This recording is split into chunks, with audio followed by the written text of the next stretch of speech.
यहाँ की इस संसार की व्यवस्था और सतलोक की व्यवस्था की भिन्नता, उसमें अंतर बता रहे हैं परमात्मा। परमेश्वर के अमृत उस अमर ज्ञान सूक्ष्म वेद से परिचित आदरणीय गरीबदास साहिब जी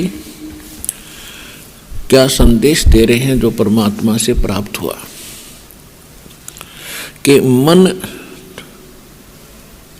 तो सुख के सागर बस रे और नहीं ऐसा यश रे। यश माने महिमा, यानी किसी की जो बड़ाई। अब जैसे कोई अच्छा राजनेता बन गया या कोई सिद्धि प्राप्त करके कोई संत प्रसिद्ध हो गया, किसी का बुरा कर दिया किसी का भला कर दिया, उसकी मंडी बन गई, उसकी मंडी बन गई, वहाँ पूजन लाग गए। मनमाने वो संत या राजनेता अपनी बनी हुई स्टेच्यू पर उसकी मूर्ति बना लेते हैं, साल भर में एक बार माला डाल देते हैं उसकी आदर करने के लिए, और मनमाने वही कबूतर बनकर अपने ही उस स्टेच्यू पर अपनी तस्वीर पर वही टट्टी पेशाब कर रहा है उस सर पर बैठ के। तो खाक बढ़ाई है या गधा बन के कितना कुमार का लटखा रहा होगा वो, जिसकी मूर्ति बना कर माला डाल कर आदर किया जा रहा है। ये खाक यश है, ये क्या महिमा हुई। तो यहाँ परमात्मा बताते हैं मन तो सुख के सागर बस रे भाई और न ऐसा यश रे। यदि तू महिमा बनाना चाहता सतलोक में चल, सारा संसार सरा होगा बड़ा भगत था भाई, किसी की आत्मा नहीं दुखाई और नियमित रहा, व्यवहार का पक्का था। और सतलोक तो जाना ही है भक्ति सत करके।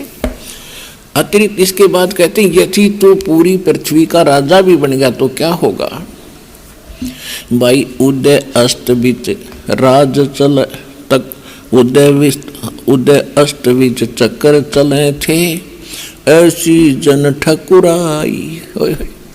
सूर्य उदय हो और अस्त हो, यानी पूरी पृथ्वी का राजा था एक चक्रवर्ती, मानधाता चक्रवर्ती राजा, और वो फूला नहीं समावा था।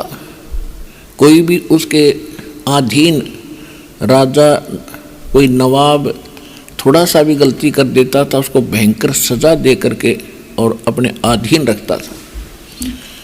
कहते हैं शेर ने सवा शेर मिल ही जाता है। एक चुनक नाम के ऋषि, जैसे आपको बहुत बार कथा सुनाई है, इस काल का पुजारी था, ब्रह्म का साधक था, और ब्रह्म तक के साधक को परमात्मा ने उनको काल ही बताया है। काल का पुजारी काल वाले काम कर सकता है। जो साधना इन ऋषियों ने की वो मोक्षदायक नहीं थी, उससे परमात्मा मिला नहीं। इनमें सिद्धियां आगी, एटम बम बन गए।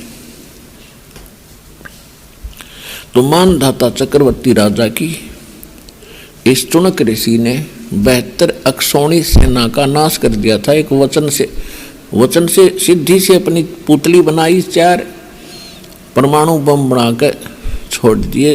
72 अक्षौणी सेना, 72 करोड़ समझ लो सीधी सी भाषा में, सेना को एक ऋषि ने नाश कर दिया। अब पहले तो उस मानधाता चक्रवर्ती, यानी चक्रवर्ती माने overall controller in on the earth, पूरी पृथ्वी का कुल मालिक।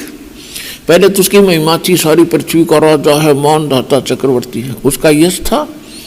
और फिर उस चुनक ऋषि का यश हो गया कि उसने वैसा कमाल कर दिया, चक्रवर्ती राजा की सारी सेना का नाश कर दिया।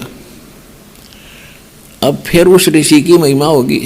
अब वो ऋषि के बनेगा अगले जन्म, और यो राजा क्या बनेगा? राजा बनेगा गधा स्टार्ट से, ये नियम है मालिक का। और ये ऋषि को थोड़ी सी, क्योंकि इसके राजा तो सारे पाप पे पाप करे सारा जीवन में, तो ऋषि साथ में जिसे इसने साधना भक्ति नाम ओम का जाप किया, वो पुण्य और वो कमाई बन गई। और उधर से 72 करोड़ सेना मार दी, ये पाप बन गए। तो दोनों अकाउंट ओपन रहते हैं जब तक कबीर भगवान की शरण में आप नहीं आते हो। तो दोनों भोगने पड़ते हैं, पुण्य भी और पाप भी। तो ये चुनक ऋषि जाएगा महास्वर्ग में, ब्रह्मलोक में, वहां अपनी पूंजी समाप्त करके फिर पुनरावृत्ति में शेष पुण्य बचे होंगे तो फिर पृथ्वी का राजा बनेगा। राजा बनकर कोरी कुब्द कमाओगा, नरे कर्म फोड़ेगा और फिर जोड़ा जाड़ा यही छोड़कर फिर चलता बनेगा और फिर बनेगा कुत्ता। और जितने वो सैनिक मारे थे उसने अपनी सिद्धि से, वो सारे सैनिक तो बनेंगे कीड़े और यो बनेगा कुत्ता, इसके शर्म में पड़ेंगे और वो इसने नोच नोच कर खाएंगे। तो परमात्मा कहते हैं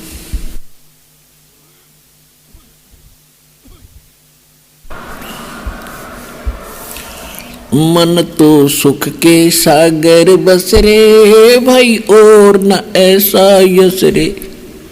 मन तो सुख के सागर बस रे भाई और न ऐसा यस रे।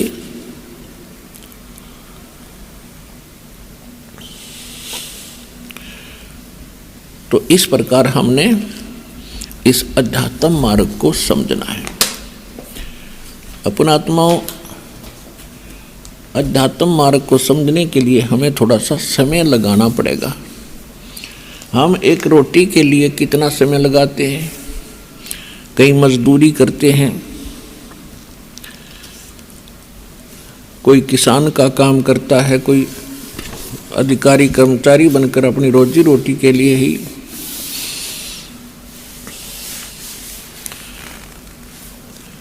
हम बहुत समय लगाते हैं। इसमें से थोड़ा सा समय भगवान की तरफ लगा दो, इतना ही पर्याप्त है।